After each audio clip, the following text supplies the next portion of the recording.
Tonight, 3 archived stories. The archive opens with a browser log dated November 3rd, 2006. Platform, YouTube. URL entered manually, user666. At the time, the page should not have existed. Usernames composed solely of numbers were not supported by the platform. Despite this, the page loaded. Witnesses described the screen changing instantly. The familiar white interface turned dark red. Text became distorted. Buttons stopped responding. The video player activated on its own.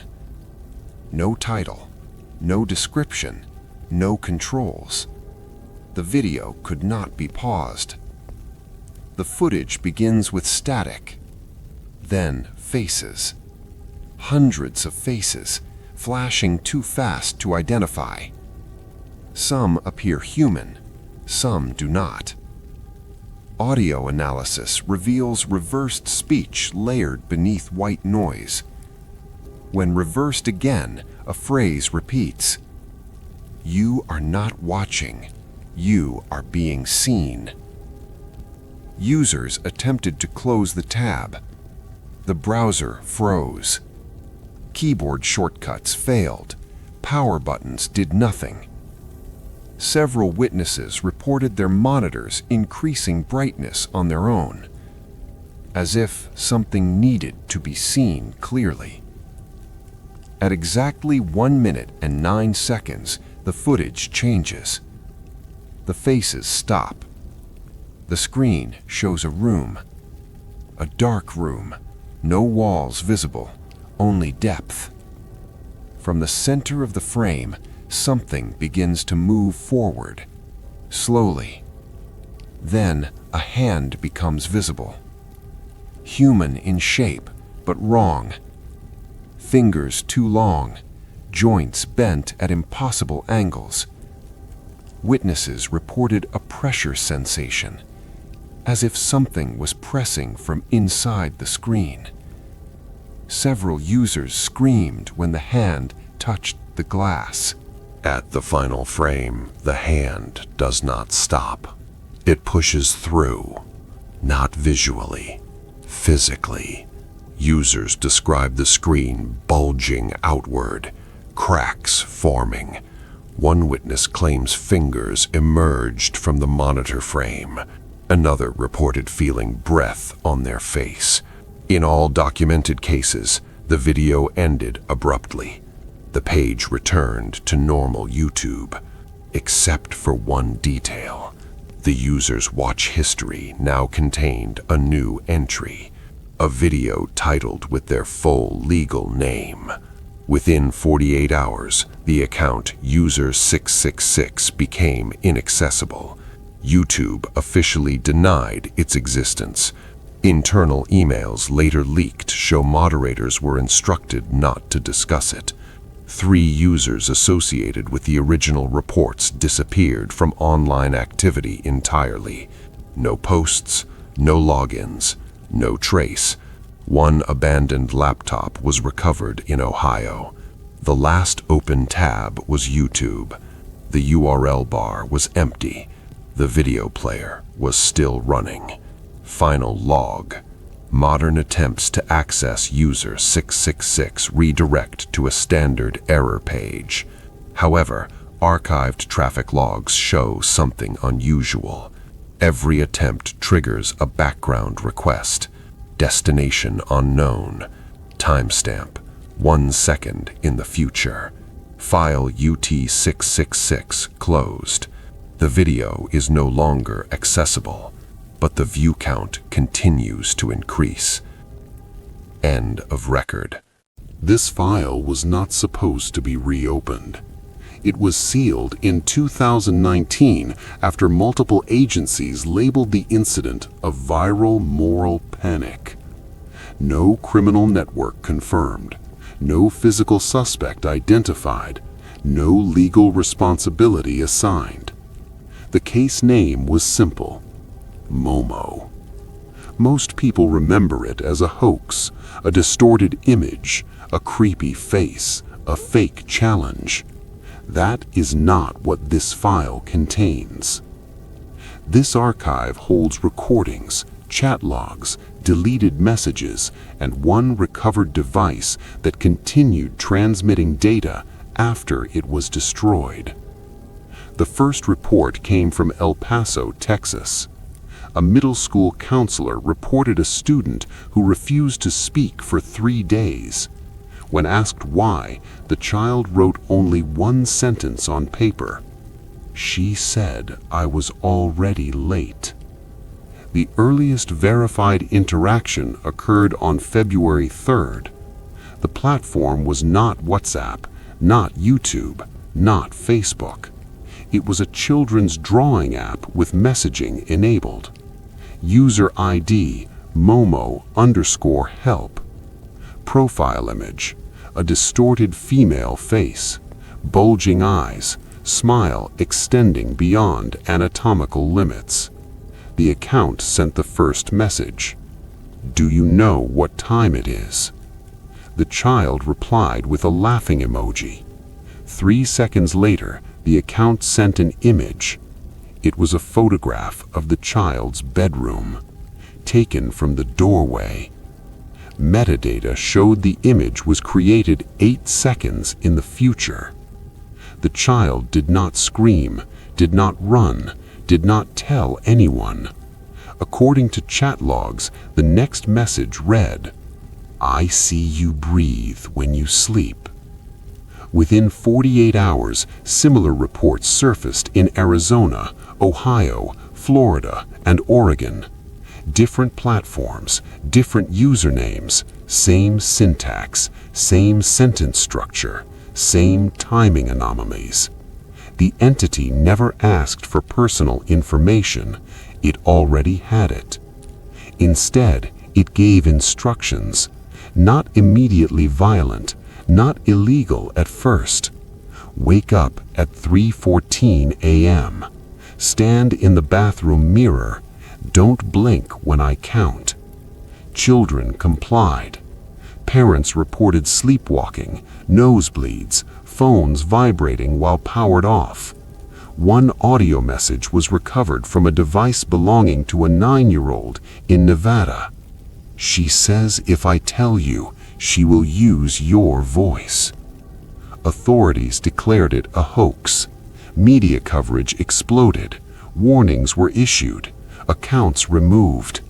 Public interest faded. The messages did not stop.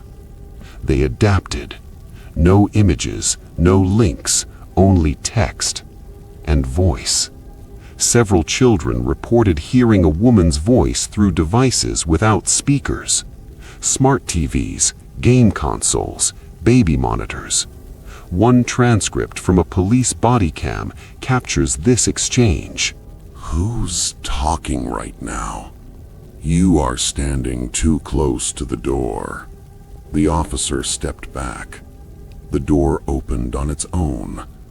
The so-called challenges escalated only after compliance was established, not commands, predictions. You will drop the knife. You will fall down the stairs. You will open the window. When the children denied it, the events happened anyway. The entity did not push them. It waited. One recovered message reads, "I don't need to tell you what to do. I already know what you will choose." A video surfaced briefly before being scrubbed. Duration, 47 seconds. No title, no uploader name. The video showed a child's bedroom, camera angle, ceiling corner. At the center of the frame stood a tall, thin silhouette. Female's shape, bent posture, neck angled too far forward. The face was never fully visible. At second 32, the figure spoke. "We are done pretending now." At second 45, the camera turned toward the viewer. Not the room, the viewer. 3 confirmed fatalities, 7 unexplained disappearances, dozens of cases closed without resolution. Official cause, self-harm, runaways, unrelated incidents. The archive disagrees. 1 device recovered from a landfill in New Mexico continued to receive messages for 6 months. Battery removed, screen shattered, no power source. The final incoming message was time-stamped 1 minute in the future. You stopped calling me Momo, but I never stopped answering. At 3:14 a.m. on August 12th, all screens in the evidence storage facility activated simultaneously. The same message appeared on every display. Complete.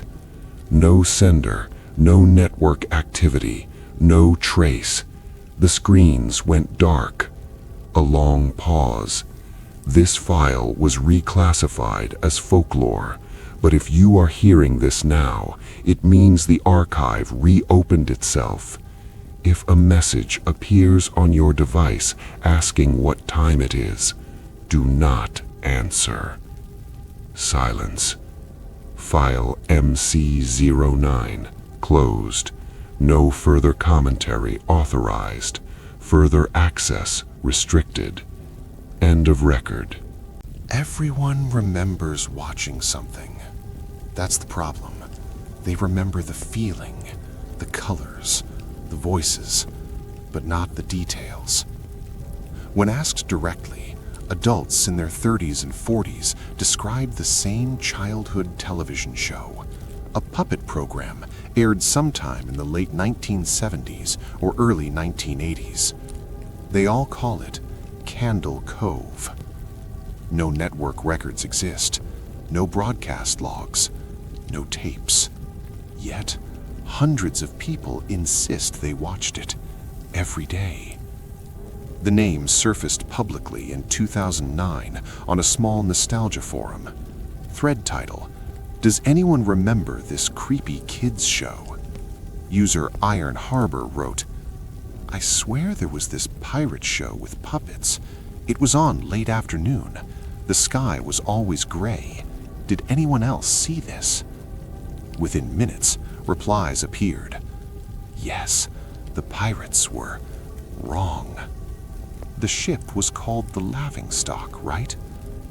There was a candle talking? As the thread grew, so did the consistency. People from different states, different backgrounds, no connection to each other. Yet they described the same elements. A small pirate ship floating in a colorless sea. Characters made of stiff, decaying puppets. A female pirate named Janice with a face that barely moved. A skeleton captain who never spoke. And a flickering candle with human teeth. The candle was called Candle Cove. It spoke softly, always directly to the viewer. Several users recalled the dialogue being wrong, too slow, too quiet, too intimate. One wrote, the characters would stop and just stare at the camera for a long time. I remember feeling like they were waiting for me to answer. Another added, they asked questions, but there was no pause for commercials, just silence, like the show expected you to talk back. Many remembered the audio cutting out entirely. No music, no narration, only the sound of breathing. What disturbed investigators later was not the imagery, it was the emotional consistency. Every person described the same reaction as a child: fear without explanation, the sense of being watched, a pressure in the chest. Children begged parents to turn it off, but also cried when they missed an episode. They were afraid of it, and afraid not to watch it. One forum reply ended the conversation. User SkyShale033. You kids are talking about Candle Cove? You mean that show you watched every afternoon?